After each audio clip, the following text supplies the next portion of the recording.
వందే మాత్రం. నేను మీ journalist Navata. Welcome to R political. Ponguleti Srinivasa Reddy mining కంపెనీపై బీఆర్ఎస్ ఎందుకంతగా దృష్టి పెట్టింది? అదే అంశంపై పదే పదే ఎందుకు బలంగా వాదిస్తుంది? పొంగులేటిని గులాబీ పార్టీ టార్గెట్ చేసుకోవడానికి కారణం ఏంటి? ఏ ఆధారాలు ఆయుధమని చెప్తోంది? బీఆర్ఎస్ టార్గెట్ మంత్రి పొంగులేటి శ్రీనివాసరెడ్డి అయ్యారు.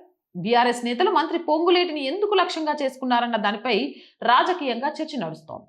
బీఆర్ఎస్ నేతలు ముఖ్యమంత్రి రేవంత్ రెడ్డిని పక్కన పెట్టి మంత్రి పొంగులేటిని లక్ష్యంగా చేసుకోవడానికి బలమైన రాజకీయ కారణాలు కూడా ఉన్నాయంటున్నారు.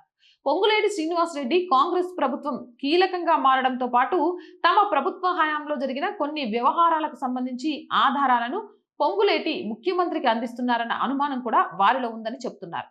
అందుకే ఈ బడ్జెట్ సమావేశాల్లో మిగిలిన మంత్రులను పక్కన పెట్టి ఒక పొంగులేటి శ్రీనివాసరెడ్డిని బర్తరఫ్ చేయాలని డిమాండ్ చేయడంతో పాటు ఉభయ సభలను స్తంభింప చేయడమే కాకుండా గవర్నర్కు ఆయనపై ఫిర్యాదు చేశారు. మంత్రి పొంగులేటి శ్రీనివాసరెడ్డి కుమారుడికి చెందిన సంస్థ చేస్తున్న అక్రమాలను ఇందులో ప్రస్తావించారు. అంతేకాకుండా ఎన్నికలు, మంత్రి పొంగులేటి కాంగ్రెస్ కి అవసరమైన నిధులను సమకూర్చడంలో మంత్రి పొంగులేటి ప్రధానమని అనుమానిస్తున్న గులాబీ పార్టీ నేతలు ఆయనను లక్ష్యంగా చేసుకున్నారన్న టాక్ బలంగా వినిపిస్తోంది. పొంగులేటి శ్రీనివాసరెడ్డి బీఆర్ఎస్ లో ఉన్నప్పుడు అప్పటి ప్రభుత్వంలో ఉన్న లోపాలను బయటకు తీస్తున్నారని కొందరంటుంటే, పొంగులేటి అక్రమ మైనింగ్ పై హౌస్ కమిటీ వేయాలని డిమాండ్ చేస్తూ కొంత తగ్గుతారని అంచనా వేస్తున్నారని కాంగ్రెస్ నేతలు చెబుతున్నారు. కేవలం అసెంబ్లీ సమావేశాలకు మాత్రమే పరిమితం కాకుండా వట్టినాగులపల్లిలో భూ కబ్జాల నుంచి అక్రమ మైనింగ్ల వరకు ప్రజాక్షేత్రంలోకి వెళ్లి వివరిస్తానని కేటీఆర్ చెప్పడం మంత్రి పొంగులేటిని కంట్రోల్ చేస్తే తప్ప ప్రభుత్వం తమ విషయంలో దూకుడు తగ్గిస్తుందన్న భావన కూడా ఉండవచ్చునని అంటున్నారు. అందుకే కారు పార్టీ నేతలు మంత్రి పొంగులేటి ఆర్థిక మూలాలను దెబ్బతీసే ప్రయత్నం చేస్తున్నారని కాంగ్రెస్ నేతలు అభిప్రాయపడుతున్నారు.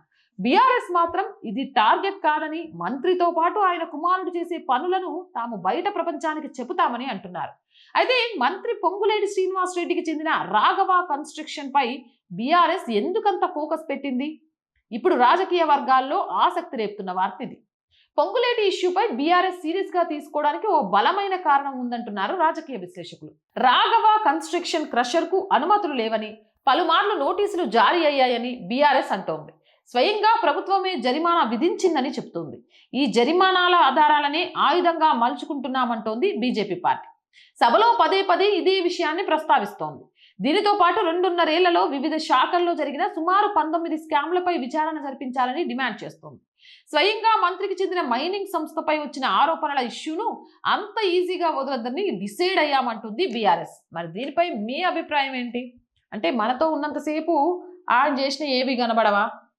రాజకీయ నాయకుల ఆలోచనలు ఎలా ఉంటాయి? సీటు కాపాడుకోవడం కోసం ఎక్కడి దాకైనా వెళ్తారా? అసలు రాజకీయాల్లోకి వచ్చేదే అవినీతి చేయడానికా? మీ అభిప్రాయం ఏంది? కామెంట్ చేయండి.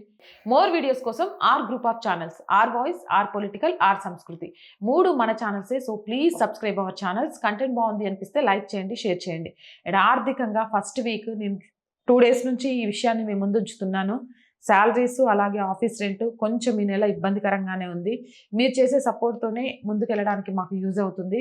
సో ప్లీజ్ ఆర్థికంగా ఆదుకోండి. ఆదుకోవాలి అంటే సబ్స్క్రిప్షన్ పక్కనే జాయిన్ అనే బటన్ ఉంది. 1 to 5 లెవెల్స్ ఉన్న ఏదో ఒక లెవెల్లో సపోర్ట్ చేయండి. లేదా స్క్రీన్ మీద గూగుల్ పే, ఫోన్పేతో పాటు అకౌంట్ డీటెయిల్స్ ఇచ్చాము. మీకు తోచిన సహాయాన్ని అందించండి. వ్యాపార ప్రకటనల కోసం 8328 500 576 నెంబర్ని సంప్రదించండి. జై హింద్, జై భారత్.